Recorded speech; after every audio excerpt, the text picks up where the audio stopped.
He's been Hollywood's untouchable action hero for nearly 4 decades, defying gravity on skyscraper rooftops, flirting with danger in high-octane stunts, and winning the world's admiration for feats no other performer would dare attempt. From Top Gun's cocky Maverick to Mission Impossible's globe-trotting Ethan Hunt, Tom Cruise has always seemed omnipotent, immune to scandal or scandal's consequences.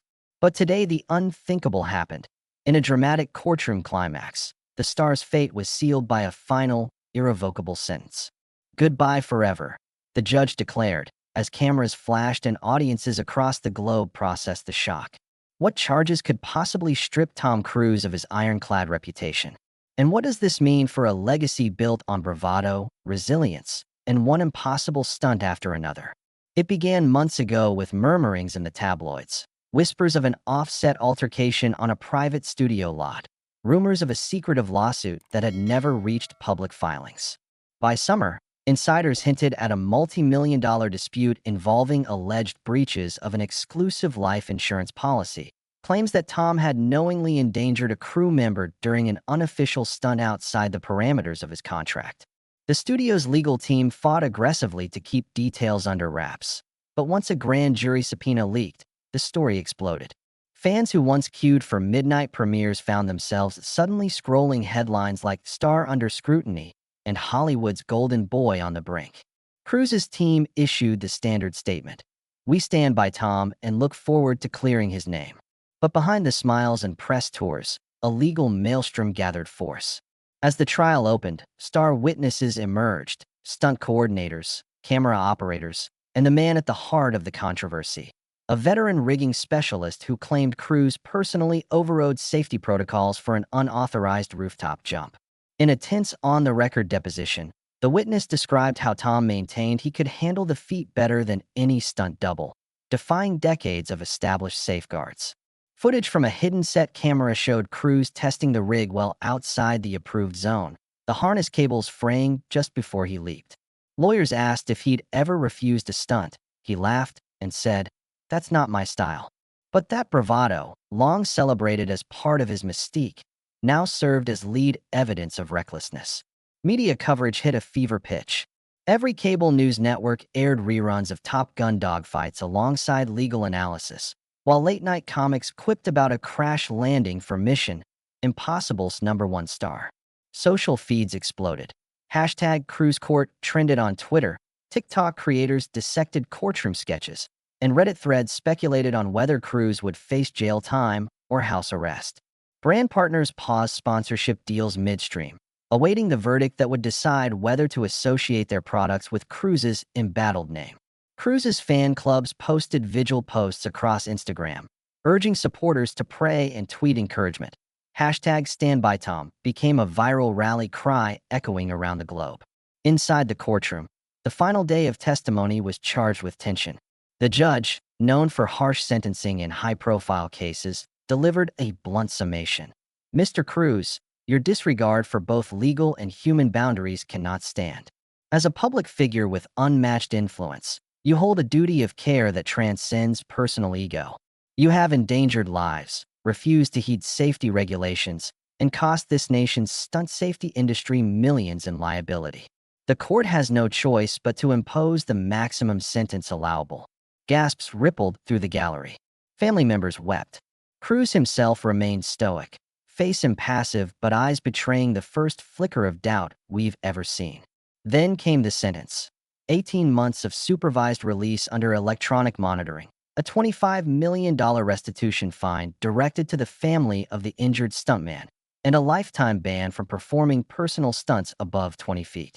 "Goodbye forever," the judge intoned, meaning goodbye to the Cruise audiences once knew.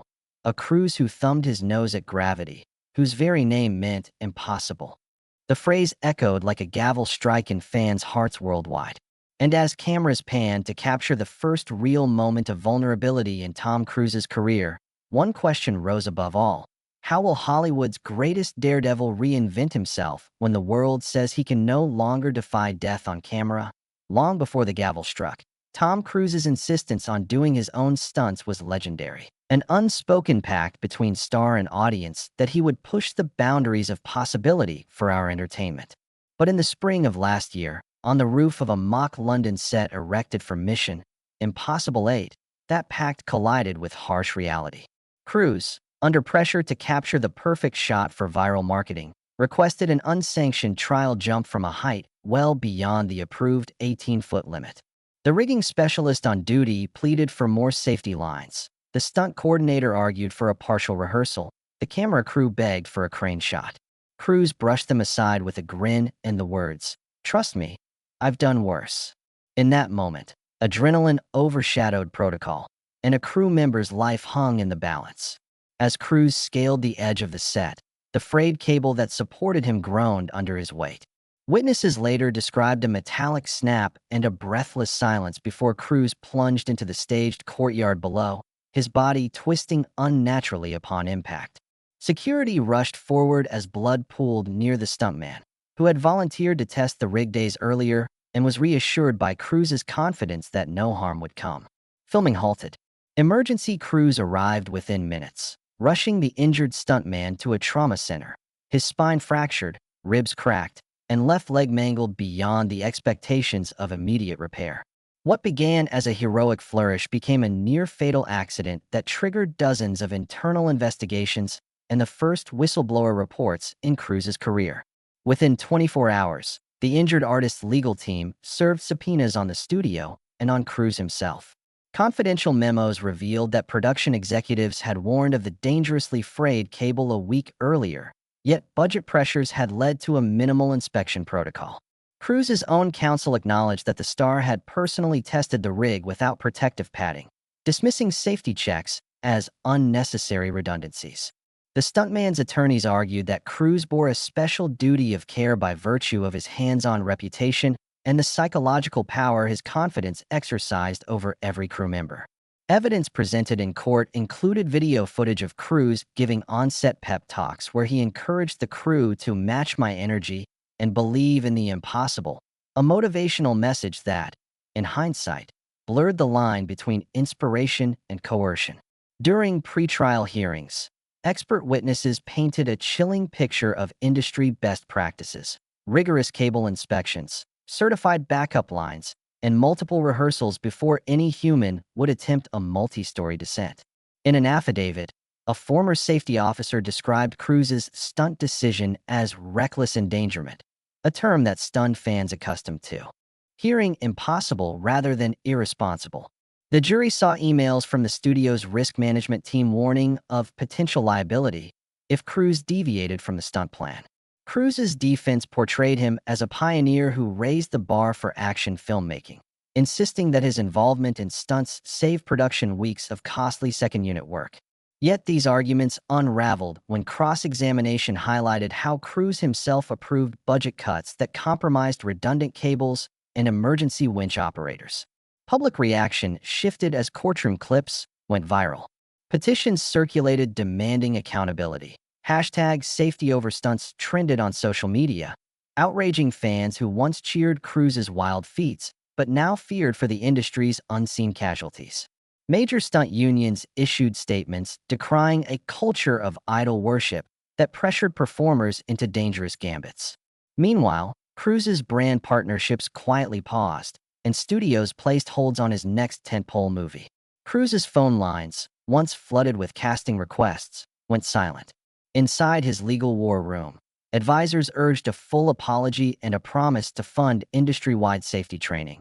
But Cruise remained defiant, insisting the accident was a fluke, not a symptom of systemic neglect. That defiance, once celebrated as conviction, now hardened perceptions of arrogance in the face of genuine harm. As the judge delivered the final sentence, 18 months supervised release, a lifetime stunt ban above 20 feet, and $25 million in restitution, the echoes of that rooftop tragedy reverberated across Hollywood. The image of Cruise standing stone-faced, wrists shackled to an ankle monitor, shattered the myth of his invincibility. What remained was a man confronting the real-world consequences of risk unchecked by responsibility. Fans who once counted on Cruise to defy every limit now had to reckon with his vulnerability. The next chapter of his career hinged on reinvention. No more death-defying leaps, no more viral stunt teases. Only the question of how Hollywood's greatest daredevil would navigate a world where gravity, law, and human life held final sway. While the world watched the judge's gavel echo through that packed courtroom, an equally volatile legal drama was unfolding behind the scenes of Hollywood's studio system. Within hours of the sentence, Paramount Pictures, Disney, and Skydance, all partners on various Traveler Clergy, Marina Chin Builds, and other cruise-led franchises, convened emergency meetings with risk management officers and legal counsel to rewrite clauses across multi-picture deals. Insurers, who had long viewed Cruise's willingness to perform his own stunts as a cost-saving boon, eliminating second-unit expenses and double insurance premiums, were now demanding unprecedented rider amendments and increased premiums for any forthcoming cruise vehicles.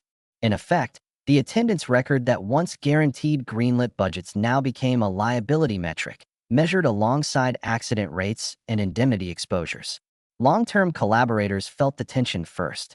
Editors on the sequels to Night Jesus and Astra Hunter received new directives. No practical effects requiring human performers above 20 feet. Only CGI fallback sequences. Stunt coordinators needed third-party sign-offs on any scene involving wire work. Even simple car flips now required remote-controlled vehicles. On set calls, stunt crews remarked on the dramatic shift from the Tom rule to the no Tom rule, joking that if it's higher than a fire hydrant, he won't touch it. Visual effects teams, in turn, saw budgets swell to cover digital stunt work previously allocated to Cruise himself. Directors accustomed to orchestrating real explosions for authenticity were now forced into pre-visualization sessions and drone camera coverage, tactics Cruise once disdained as too detached or sterile. Meanwhile, Cruise's personal brand management team scrambled to retire marketing materials predicated on his invincibility. A new public relations campaign was hurriedly drafted to pivot away from stunt-heavy imagery. Posters for the upcoming Baroque Justice, originally depicting Cruise sashaying across a collapsing opera house balcony, were redrawn to show him in a contemplative chamber reading from a leather-bound codex. Late-night promotions that once teased "Tom never did this before" were replaced with messages emphasizing his resilience, humanitarian work, and evolving craft as an actor rather than as a daredevil. Cruise's official website briefly went dark as webmasters scanned archives for footage and copy that might breach the terms of his supervised release. The financial ramifications were equally stark. Cruise's revenue streams, from box office grosses to residuals, from product endorsements to personal appearances, were suddenly under scrutiny. Studio accountants braced for a 10 to 15% revenue shortfall across his next 3 releases, a figure that could climb if residual audience enthusiasm cooled. His high-end brand partnerships, from luxury watches to bespoke cologne, began to add indemnity clauses to cancel or suspend deals should Cruise violate any terms of his supervised release. The once hands-off sponsorship model, where a simple signature secured millions of dollars, transformed into a daily check on his electronic monitoring app, requiring proof of compliance for every promotional appearance above ground level. Behind closed doors, Cruise's legal team labored to negotiate a settlement with the injured stuntman's family. Reports indicate that Cruise personally financed a multi-million-dollar trust fund to cover ongoing medical care and rehabilitation, a gesture aimed at forestalling civil suits that could have extended his legal woes into crippling damages. Sources say the settlement includes an agreement that the stuntman will not pursue punitive damages beyond specified medical expenses, in exchange for Cruise's full cooperation with an industry-wide safety commission he and other high-profile stars will help found. Despite these tumultuous shifts, Cruise found a surprising wellspring of support among certain sectors of the film community and beyond. Directors who once clashed with his perfectionist demands, including Wes Anderson, James Cameron, and Greta Gerwig, publicly lauded his commitment to accountability and to protecting the next generation of risk-takers. In a rare act of unity, the Screen Actors Guild, SAG-AFTRA, issued a statement acknowledging the incident as a turning point for industry safety standards, urging members to share their own experiences and advocate for stronger protections. Many stunt professionals expressed gratitude that Cruise's high-profile sentence had finally pried open conversations about the historically underreported dangers of action filmmaking. Internationally, Cruz's sentence ignited debates about workplace safety that extended beyond film. Labor advocates in the UK cited the case during hearings on industrial safety reforms, comparing road worksite behavior to Cruz's unauthorized stunt decision. In Australia, a parliamentary committee on creative industries referenced the trial as evidence that hero worship could obscure fundamental needs for regulated working conditions. Even regulators in Toronto and New Zealand pointed to the incident when tightening sets of occupational health guidelines for local film and television productions. On the grassroots level, Cruz Underground, the fan alliance behind private screening events, web forums, and charity drives, rallied to his defense. They organized Leap of Faith watch parties for his most iconic stunt sequences, fundraising for stunt safety scholarships at the American Stunt Association Training Center. Their message: Tom dared to do what few would dare. So let's ensure the next generation has the training and safeguards to do it safely. The fund's inaugural scholarship was awarded this month to a young Texan stuntwoman who lost a colleague in an unscripted accident last year, symbolically bridging Cruz's fall from unchecked authority to a communal initiative in mastering risk responsibly. Public polling moved unexpectedly over the weeks after sentencing. Initial figures showed a 20-point dip in Cruz's favorability ratings, yet within 2 months, a substantial recovery emerged as audiences weighed the man's accountability and philanthropic reparations against the nature of his passion. A poll by CinemaScore found that 58% of respondents viewed Cruz's sentence as just and constructive, praising his willingness to face consequences rather than deny culpability. That shift reflected a nuanced public sentiment, where heroism was no longer bound to invincibility, but reframed in terms of integrity, compassion, and the capacity to grow from failure. As summer approaches and Cruz readies for his supervised release phase, the Hollywood he re-enters will look markedly different. He must navigate sets with electronic monitors clipped to his belt, attend safety briefings before every scene requiring basic wire work, and submit to random inspections of any scaffolding or elevated platforms. Yet within this new framework lies potential for reinvention. Cruz can leverage his remaining 20-foot stunt envelope to champion practical effects blended with new technologies, mentoring a hybrid generation of performers and VFX artists. His next roles may no longer hinge on towering leaps, but on characters grappling with human limits. Stories that mirror the humility he now embodies. On the morning after the courthouse doors locked behind him, Cruz emerged from a rented ranch house just outside LA to discover a new reality, each step measured by the weight of his sentence. The ankle monitor clipped to his belt clicked like a metronome, reminding him of constraints he'd once flouted as trivial. His first hire under the new regime was a former stunt safety instructor, a woman named Eva Jacobs, whose resume included roles as both a U.S. parkour consultant and a former Navy safety officer. On the day he returned to work on his next film, Jacobs unveiled a mandatory brief, a live demonstration of rig inspection protocols in a converted warehouse set. Cruz, once accustomed to cutting safety corners, listened intently as she explained cable tension gauges, load-bearing calculations, and emergency egress points. Set life transformed overnight. Where cameras once rolled for boundless rooftop leaps, filmmakers now rehearsed zero-gravity wire rigs calibrated to 10-foot lifts. Directors experimented with new lens flares and camera rigs able to simulate vertigo without endangering actors. Cruz adapted by shifting from action hero to action architect, offering consultancy on movement sequences from the sidelines. In early morning rehearsals, he scribbled storyboard notes to VFX supervisors. Let's keep the danger feel, but honor the line. A nod to the judge's 20-foot height limit. Rather than performing the leap himself, he coached his stunt double from the crane basket, ensuring the craft matched his own vision while preserving safety boundaries. Behind the scenes, Cruz's own brand underwent a quiet metamorphosis. Social media posts once dominated by behind-the-scenes stunt bloopers now featured reflections on mentorship and leadership. He shared throwback photos of his first acting classes in New Jersey, crediting his earliest drama coaches for instilling courage, not reckless showmanship. In a surprise live stream, he phoned the veteran stunt coordinator whom he had injured, offering an apology and announcing a joint grant to fund advanced safety gear for small studio productions. The video trended within hours, with hashtag CruiseCares surfacing on Twitter as fans expressed relief that his sentence had triggered a commitment to the very industry he once imperiled. Cruise's creative evolution extended to his performance choices. Cast in Dirty Dawn, a gritty drama about an aging boxer confronting physical decline, he embraced a nuanced role requiring minimal fight choreography and far more emotional depth. Directors praised his willingness to reveal vulnerability on screen, capturing raw close-ups of his character's trembling hands and haunted gaze. Critics noted that Cruise's performance felt informed by lived experience, citing his on- and off-screen trials as evidence of his evolving artistry.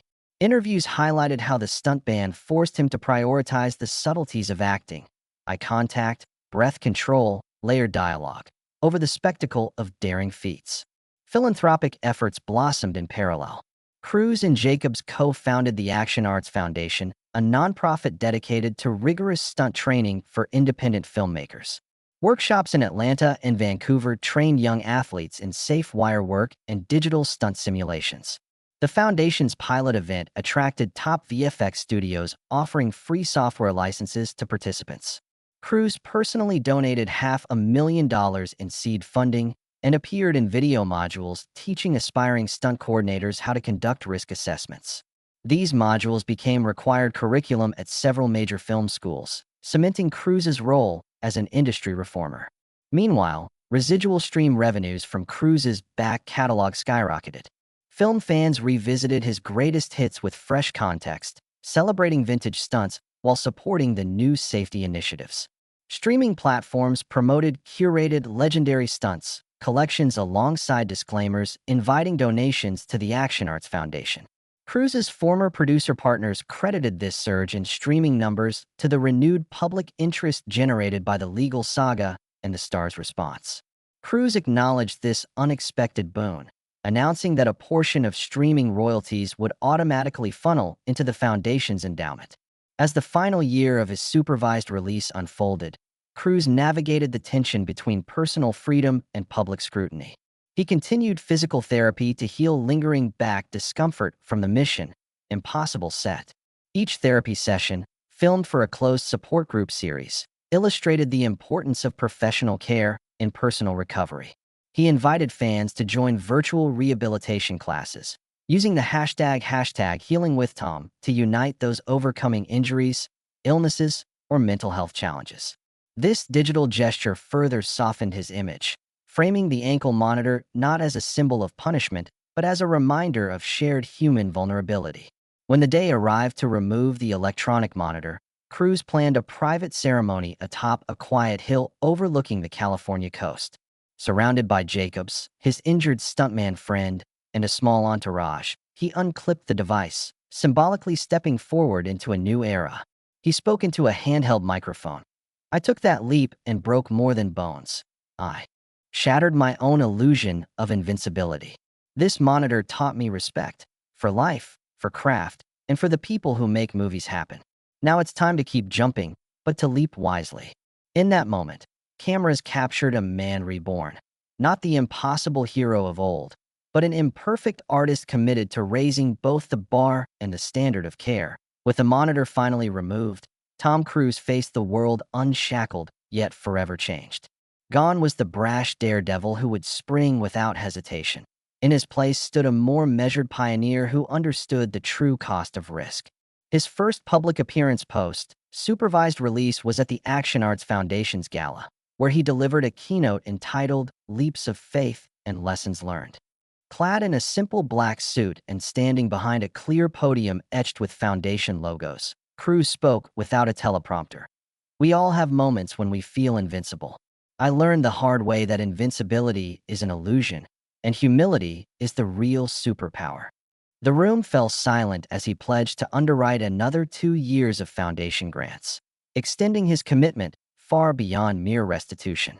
In the weeks that followed, Cruise charted a bold new course for his career. His next project, a psychological thriller called Nightfall, traded rooftop plunges for cerebral tension. He plays a former Navy pilot grappling with PTSD a role that demanded emotional openness rather than physical bravado. Under the direction of acclaimed filmmaker Ava DuVernay, Cruise immersed himself in therapy methods alongside mental health professionals, drawing parallels between his own legal ordeal and his character's inner battles. On set, he insisted on daily debriefs with cast and crew, fostering an atmosphere of mutual care and transparency rarely seen in high-pressure productions. Early buzz suggests Nightfall could redefine Cruise's screen persona, positioning him not just as an action icon, but as a serious dramatic talent. Simultaneously, Cruise nurtured his role as a mentor to the next generation of action talent. He partnered with the American Film Institute to create the Tom Cruise Action Lab, a 2-week intensive masterclass for stunt performers, VFX artists, and directors. The curriculum combined hands-on rigging workshops with seminars on risk assessment and mental resilience. Cruise himself led roundtable discussions on leadership under pressure, sharing candid anecdotes about the rooftop incident and the courtroom aftermath. Students described the experience as transformative, translating Hollywood spectacle into disciplined craft. One participant, a young stunt coordinator, said, "Tom's transparency gave us permission to speak up when we see danger." That's his real legacy. Brand partnerships evolved in tandem with his professional reinvention. Global luxury automaker Ion Motors, once known for adrenaline-fueled ads featuring Cruise at the wheel of concept cars careening off cliffs, relaunched their campaign around sustainable innovation and safety.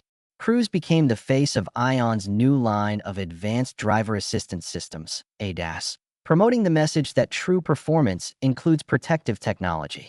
In commercials, he spoke about pushing the envelope responsibly and narrated vignettes of everyday drivers avoiding collisions thanks to ADAS sensors, an ironic mirror to his own cinematic near misses. Press interviews framed the partnership as a natural extension of his personal growth. "I still love speed," he said, "but I don't want to endanger anyone in real life." On the philanthropic front, the Action Arts Foundation announced its first international summit in Tokyo, uniting filmmakers, stunt experts, and occupational safety specialists from around the globe. Cruise flew in as a special guest, delivering the opening address and touring local studios. The summit concluded with the Cruise Accords, a multi-studio agreement to adopt common safety protocols and share anonymized incident data, an unprecedented collaboration in an industry historically guarded about accidents. Studios that signed on pledged not only to protect their own personnel, but to elevate care across all productions, big and small. Cruise's facilitation of this accord earned him accolades from the Union of Filmmakers and the International Stunt Guild, cementing his role as an agent of systemic change. Fans watched these developments with a mixture of relief and admiration. Online forums that once buzzed with #SafetyOverStunts now celebrated #SafetyByExample, sharing clips of Cruise's gala speech and interviews about Nightfall's counseling-heavy preparation. Social media influencers produced breakdowns of his mentorship labs, posting testimonials from attendees whose careers were saved by the new safety measures they learned. CinemaScore reported that pre-release ticket interest in Nightfall surged even without traditional stunt teasers, proof that audiences were invested in Cruise's artistic reinvention as much as his past exploits.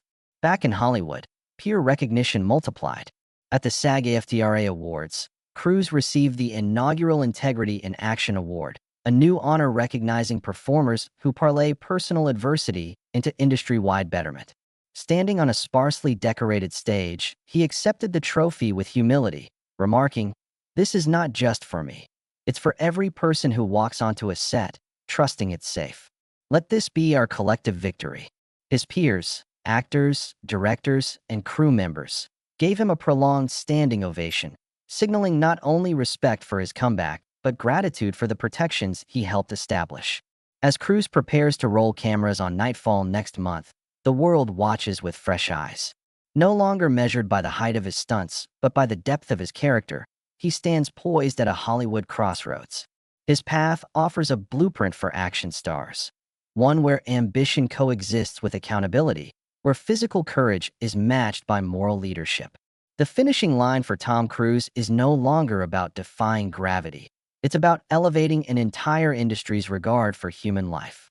And in that redefinition, his final sentence proves not a career-ending farewell, but the opening of a new era, one in which the greatest stunts might be the changes he steers off-screen. In the weeks following his keynote at the Action Arts Foundation Gala, Cruise settled into a reflective rhythm that began to shape his next chapter.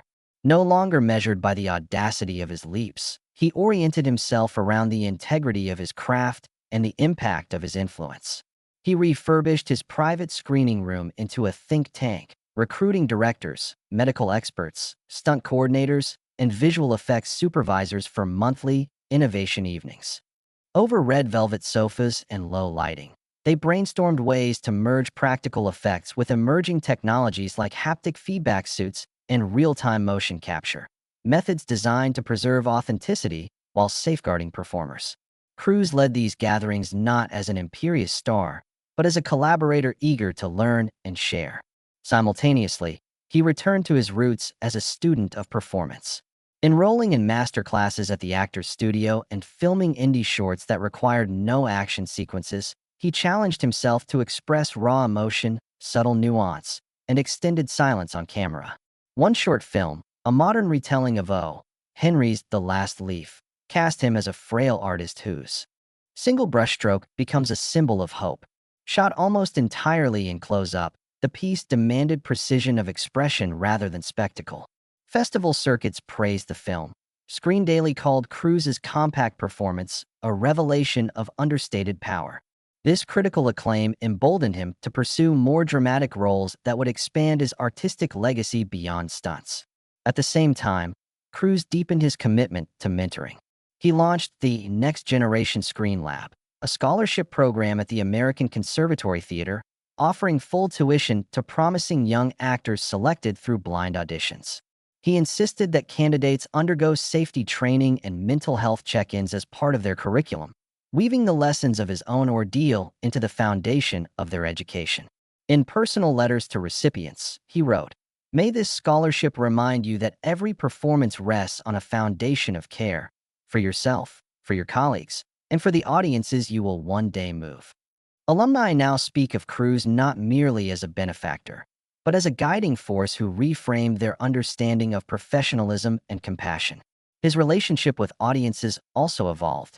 Cruise began hosting biannual, in conversation with series at regional film festivals, sitting down with fans in Q&A panels that spanned everything from first-generation VHS memories to the ethics of slash-the-edge filmmaking.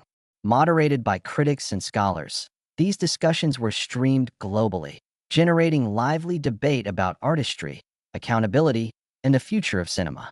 Fans appreciated the candor with which Cruise addressed his past mistakes. He spoke openly about fear, regret, and the unexpected path to redemption.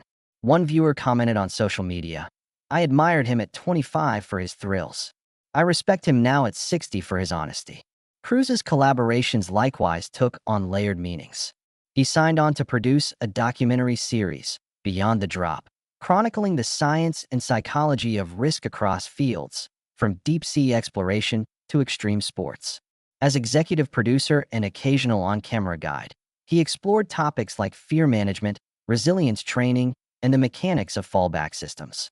The series premiered on a major streaming platform and drew praise from both adventure enthusiasts and mental health professionals. In the finale, Cruise returned to the London rooftop set where his accident occurred, now equipped with state-of-the-art safety gear, to participate in a mock jump under controlled conditions. He landed on a portable airbag with a beaming smile, acknowledging the journey from recklessness to respect. Behind the scenes, industry metrics began to confirm the broader impact of Cruise's transformation. Insurance premium rates for high-risk productions stabilized or even declined as more studios adopted the Action Arts Foundation standards. The percentage of stunt incidents leading to serious injury decreased by nearly 30% within a year, according to the Screen Actors Guild. Film schools reported a surge in applications to their newly established safety and rigging programs. Forbes magazine featured Cruise on its cover, not under banners proclaiming "Box Office King," but with the headline, "The Safety Revolution: How Tom Cruise Re-Engineered Hollywood's Greatest Feats." That reframing underscored a fundamental shift. Cruise's final sentence had inspired an industry to leap forward, safely. As Cruise prepared to unveil Nightfall at an international film festival, he reflected on the arc of his career. Once defined by near-impossible stunts, he now measured success by the lives saved through better protocols, the artists empowered to speak up about hazards, and the students whose futures were secured by scholarships bearing his name. On opening night, he stepped onto the stage with no physical bravado, wearing a simple navy blazer and inviting the audience into the film's emotional landscape. Cameras flashed, but this time they captured not a daredevil poised for a leap, but a man committed to leading with both courage and conscience. His journey from goodbye forever to hello again redefined the meaning of a final sentence.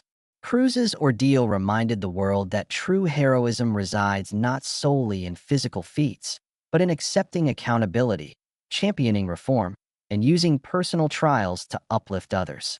And as the credits rolled on Nightfall, audiences recognized that Tom Cruise's greatest achievement was not surviving the fall, but rising to build a safer, more compassionate industry in the wake of his sentence.